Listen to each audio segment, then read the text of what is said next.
So first of all, with this project, I really wanted to uncover the processes behind the formation of the Gippsland Immigration Park, which was initially conceived as a memorial to Italian migrants in the region.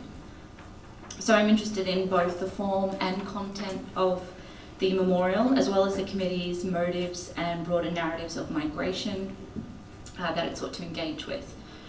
As a community-initiated project that successfully acquired local, state and federal funding, I think the project is an interesting case study for immigration heritage in this country, and that's something that is also sorely lacking in the Australian official heritage landscape when we look at our lists and registers.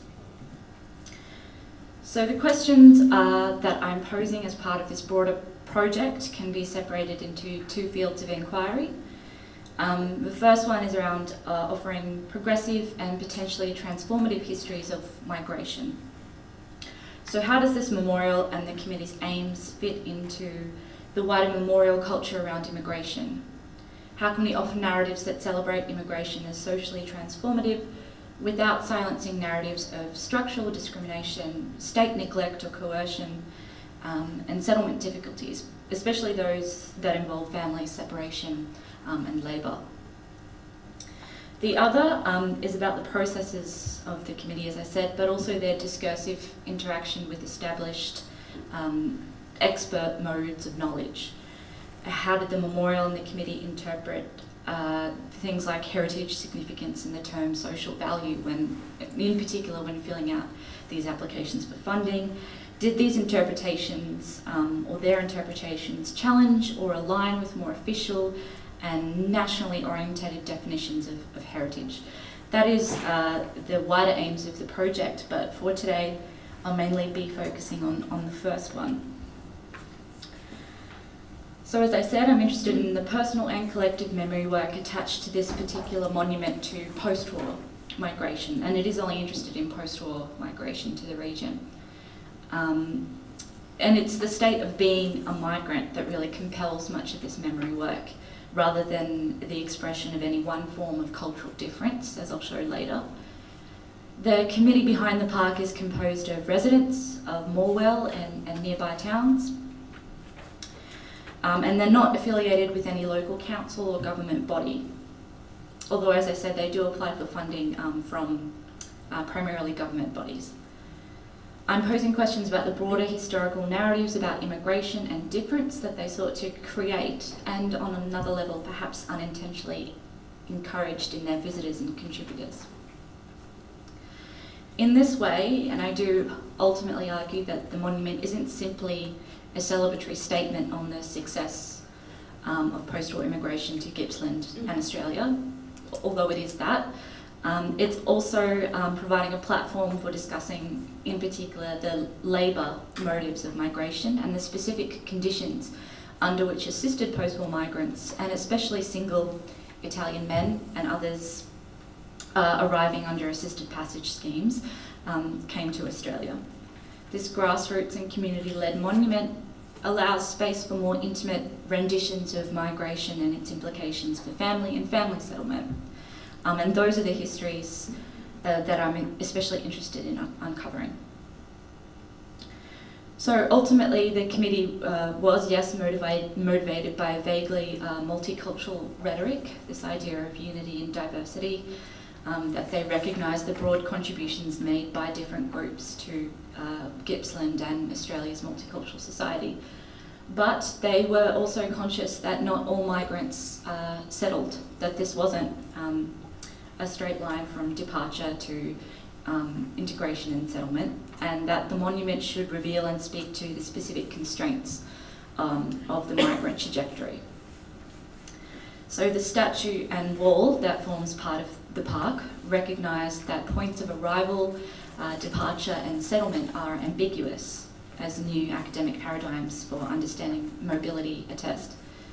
And as any research really into Australia's migration history, its settlement history also reveals.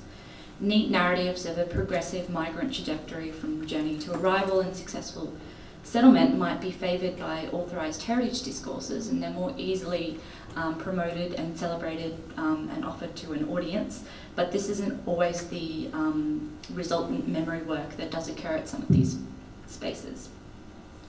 So participants in the memory work, those who also attended the launch, as well as annual unveilings of new names attached to the walls, those who submitted stories or oral histories to the committee's publications, or who simply draw on this narrative framework to speak, for example, of the structural realities that constrained or enabled their migrant trajectory.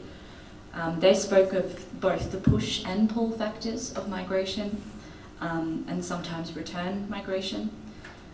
And in this way, the monument diverges from, official multicultural rhetoric as deployed by the government, as well as authorised heritage discourses around migrant heritage, in that it provides and encourages a grassroots storytelling that doesn't ignore structural and continuing inequalities in a so-called harmonious multicultural Australia.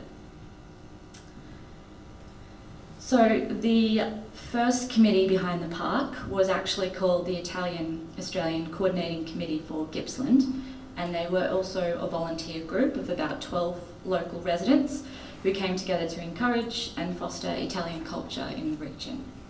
As far as I know, that group does still exist. There were both first and second generation Italian Australians living and working in Gippsland. Among them were at least 2 teachers, a nurse, a hairdresser, 3 small business owners and a retiree.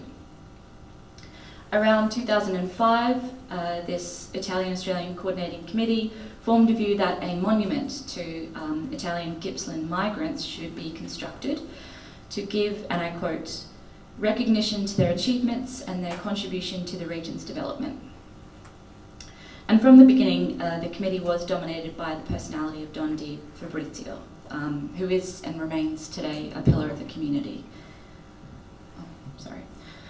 Don migrated to Australia from Abruzzo region of Italy in the 1950s as a single young adult. He followed his brother, who migrated years earlier. They'd both found work in the electric power transmission New South Wales on a project constructing wheat silos and then a storage facility in Geelong. He then moved to Morwell on a project to erect steelworks for the Morwell power station, some of which was very dangerous work. They lived in tents and then eventually purpose-built hostel accommodation that accommodated up to 100 men at this time. His younger brother then followed not soon after, so eventually they all lived in Morwell. When the brothers married, they all lived in the same house, which they actually slowly built themselves. Don and his brothers eventually set up their own steel fabrication business in the 1960s, which his sons took over, subsequently reduced in size and output when he retired. So Don also became a patron of the local soccer club. He's also a life member of the Victorian Soccer Federation. So obviously he's, I guess, the perfect example of a migrant success story in this post-war context. He's one of those migrants politicians love to quote and the media like to profile when talking about the success of the post-war immigration scheme. I think a bit more context is needed here, just talking around this mass immigration scheme, which at first targeted single, able-bodied young men to work in heavy industry and agriculture. So thousands of Italian men and women arrived from the early 1950s, but especially 1951, after an immigration agreement was signed between Italy and Australia. The first intake of Italian-assisted migrants in 1951 was dominated by men, and this imbalance of the sexes was typical among those first intakes.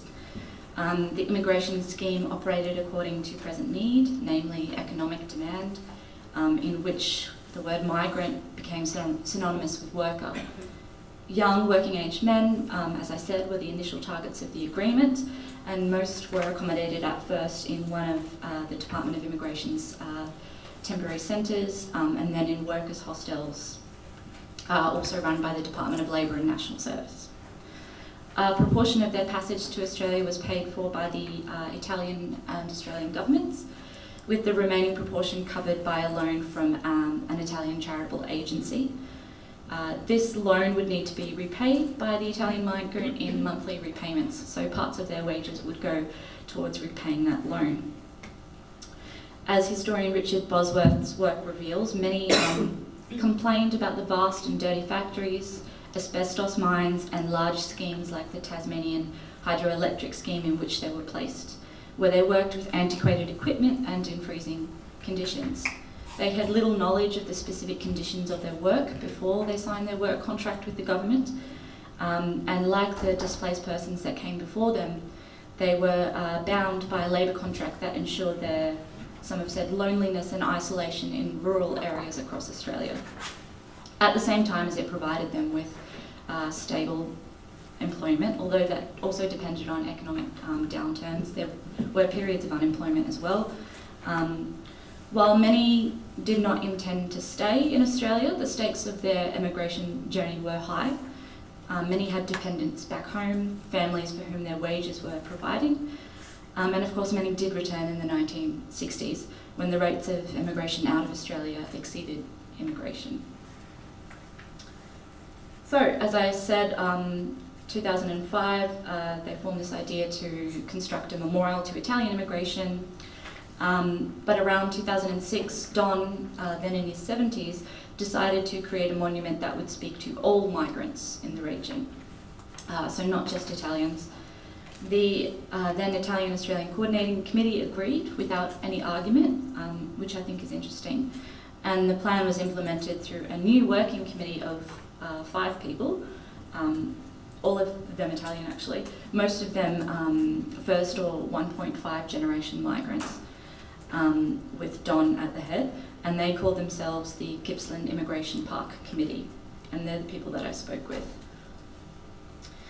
So why might they have dropped this focus on Italian migration in this context?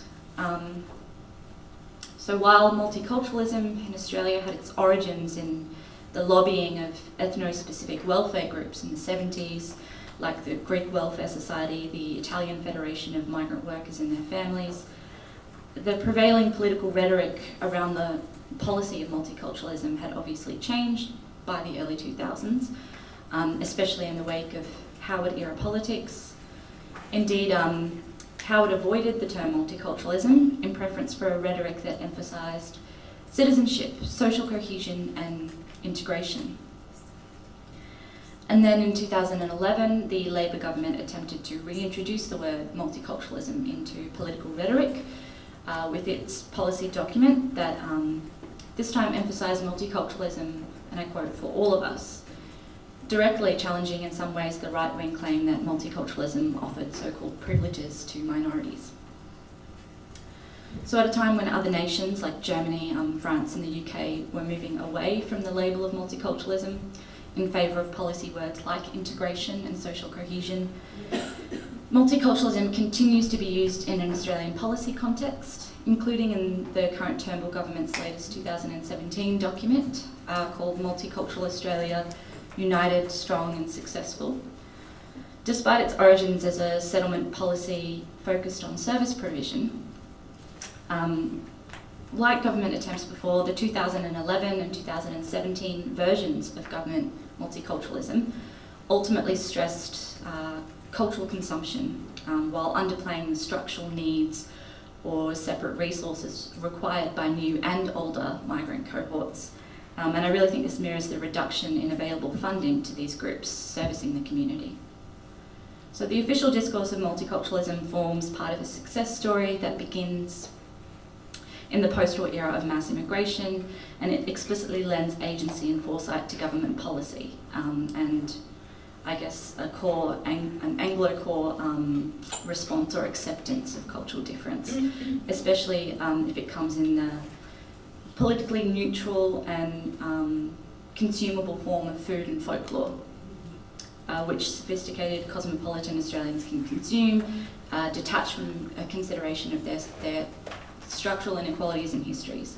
These are all quite familiar critiques of multiculturalism in the Australian context from left-wing scholars and people like Ghassan Haj. we celebrate on days like Harmony Day vague notions rather than tackling structural racism and the structural barriers that support it. So in this wider context, this may have influenced the committee and the monument's orientations to multiculturalism, and I guess this devaluing of an ethnic voice and how we might express that in a memorial context. We also, I think, have to factor in the dominance of Don's personality and that of the first generation of post-war Italian migrants and other migrants in Morwell who wanted to stress, rather than their Italianness in a memorial space, the act of migration and being migrant, or I guess in a new academic context, being mobile. So intentionally or not, the memorial offered an open reading of mobility as something that was neither forward nor backward looking, and presented spaces for specific historical narratives around work and structural difference. Okay, so there's a lot left. I'm just going to maybe skip through a bit, but I do want to have a look at the statue, which is interesting. At first glimpse, it seems like a pretty conventional and obvious monument to migration, representing, as it has been in much popular culture, the single young male. These so-called old model migration monuments, also explored by Loretta Baldassar in her research on migrant monuments, reflect, and I quote, a hegemonic discourse of national and community cohesion. But I want to explore what else might be occurring here, and adopting at times what might be called a multi-directional consideration for collective memory. So this realist bronze statue dominates the space, hedged by the walls. His stance is obviously upright and assertive. His clothes are dated from the 1950s. His features are non-distinct. That is, he's been consciously de-ethnicised. It was an interesting conversation I had with the committee about this. According to the prevailing Australian assumption that the neutral core of our identity, unproblematised, is an Anglo-whiteness, against which ethnicity is judged. So I asked the committee members who was this person, and they were quite vague. He was just a model, they said. I asked, did they think he was heroic? They insisted that he's not a hero, that they wanted to emphasise his uncertainty, that it's unclear whether he's coming or going, that he looks out to an uncertain future, shielding his hand from the sun, a distance that he can't make out. Despite their attempts to make this single young male the every migrant, I think he also does speak to a specific historical context that also reflects Don's experience, and that is that Department of Immigration's recruitment push for able-bodied young single men and their difficult position in a post-war Australia suffering from a housing shortage and unaccustomed to difference. For some assisted migrants arriving from Italy, Greece and the Netherlands at this time, the male breadwinner, as I said, would arrive first, ahead of the family, and in this way the statue does have something very specific to say about the situation facing single migrant men in this era and the uncertainty of their journey, the isolation of their experience. Historian Karen Ogata explores the work contract that assisted migrants signed with the Commonwealth as an endless parade of people shifting from place to place throughout the 50s and into the 60s and 70s. Her description of post-war settlement as a continuum of mobility for men who signed this work contract is important to bear in mind. So they were often redirected according to labour demands, subject to surveillance of the government, as well as accommodation arrangements that saw the separation of their families in Australia. So this unsettled state works against the celebratory narrative of becoming Australian, that straight line to a settled state. Do I have time? No, okay, sorry. All right, that's well, it's just a word that we can. I'll skip to the end then. I was going to look through the names on this wall and how they came to be. There is no. No, okay, that's fine. Thank you. Thank you.